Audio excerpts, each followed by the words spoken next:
ఈరోజు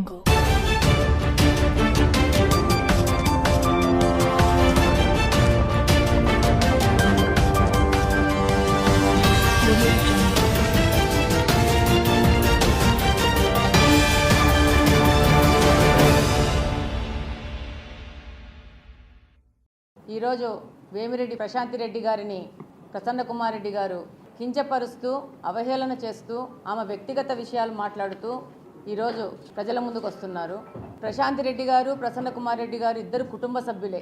ఈరోజు ఒక మహిళ ఆయన్ని ఓడించిందని చెప్పేసి ఆ అక్కసుతో ద్వేషంతో రాజకీయ పరంగా తన విమర్శలు చేయకుండా ఆమె యొక్క వ్యక్తిగత జీవితం గురించి మాట్లాడడం అనేది చాలా సిగ్గుమాలిన చర్య. వారే కాదు, వాళ్ళ నాన్నగారు కూడా రాజకీయాల్లో ఉన్నారు. ఆ తర్వాత ఈయన కూడా ఎన్నో దఫాలు ఎమ్మెల్యేగా ఎన్నికైనారు. ఆ యొక్క అనుభవాన్ని, ఆ పెద్దరికాన్ని మనసులో ఉంచుకొని మహిళల వ్యక్తిగత జీవితాల విషయం వెళ్లకుండా ఉంటే బాగుండేది. కానీ వైఎస్ఆర్సీపీ పార్టీకి మేము కూడా రాజకీయాల్లోకి వచ్చి మేము కూడా గమనించింది, మాకు కూడా ఎదురయ్యింది మహిళల్ని కించపరచడం. ఏది వస్తే నోటికి ఏది వస్తే అది మాట్లాడడం. ఆమె వ్యక్తిగత విషయము, ఒక మహిళ వ్యక్తిగత విషయము, ఆమె నిర్ణయాలు ఆమెకు సంబంధించినవి. వాటిని మాట్లాడుతున్నారు అనంటే మీరు ఎలాంటి మనుషులు అనేది ప్రజలు గమనిస్తూ ఉన్నారు.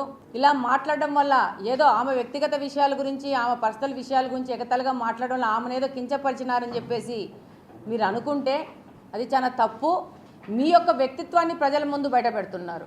అన్నిసార్లు గెలిచి రాజకీయంగా ఉన్న మీ గురించి ప్రజలకు ఒక అభిప్రాయం ఉంటుంది, ఒక పెద్ద మనిషి అనే అభిప్రాయం ఉంటుంది. కానీ ఈరోజు ఒక మహిళ గురించి మాట్లాడడానికి మీ యొక్క గౌరవాన్ని మీరు పోగొట్టుకున్నారు. ఇది మంచిది కాదు. రాష్ట్రంలో ఉన్న ఏ పార్టీ అయినా కానీ రాజకీయ పార్టీల్లో ఉన్న వాళ్ళు మహిళలను కించపరుస్తూ మాట్లాడుతూ వాళ్ళని అవహేళన చేస్తూ వాళ్ళని డీగ్రేడ్ చేస్తూ మాట్లాడితే ఏదో గొప్పోళ్ళం అయిపోతాము, సో సమాజంలో వాళ్ళ గురించి ప్రజలు చర్చించుకు ఉండే విధంగా మేము చేస్తున్నామని అనుకుంటున్నారు. కానీ ప్రజలు కూడా, మహిళలు కూడా ఎంతో చదువుకొని విజ్ఞానవంతులైపోయి ముందుకొస్తున్నారు. వాళ్ళ అవకాశాలను వాళ్ళకు ఉంచండి. వాళ్ళని అవహేళన చేస్తూ రాజకీయంగా లబ్ధి పొందాలనుకోవడం మాత్రము చాలా తప్పు. దీన్ని పూర్తిగా మహిళల తరపు నుంచి ఖండిస్తున్నాను. ఇకనైనా ఆ పార్టీకి సంబంధించిన నాయకులు ఒక ఆదేశం చేసి మహిళల గురించి మాట్లాడకూడదు. ఏదన్నా ఉంటే రాజకీయ విమర్శలు చేయండి. ఇప్పుడు ప్రశాంతి రెడ్డి గారు కొవ్వూరు ఎమ్మెల్యే, తప్పకుండా ఆమె రాజకీయంగా ఏదైనా తప్పులు చేస్తే దాని మీద విమర్శించండి. అంతేగాని ఆ విధంగా విమర్శలు చేయడానికి ఏమీ లేవు. ఆమె అక్కడ బాగా సేవ చేస్తూ ఉంది, ప్రజలకు అండగా వెళ్తూ ఉంది, పేద ప్రజలకు ఆమె మీద అభిమానం పెరుగుతూ ఉంది. ఇంకా రాజకీయాల్లో మేము మళ్ళీ రాలేకపోతామనో భయంతోనో మీరు ఇలా ఆమె మీద విమర్శలు చేయడం అనేది అవివేకము. ప్రసన్న కుమార్ రెడ్డి గారు కూడా చాలా గౌరవపరమైన పొజిషన్లో ఉండి మంచి ఫ్యామిలీలో ఉన్న వ్యక్తి. వాళ్ళ ఇంట్లో కూడా మహిళలు ఉంటారు. ఈమె కూడా వాళ్ళ కుటుంబంలో వ్యక్తి, వాళ్ళ చుట్టము. ఎన్నికల ముందు కూడా ఆమె గురించి ఇలాంటి విమర్శ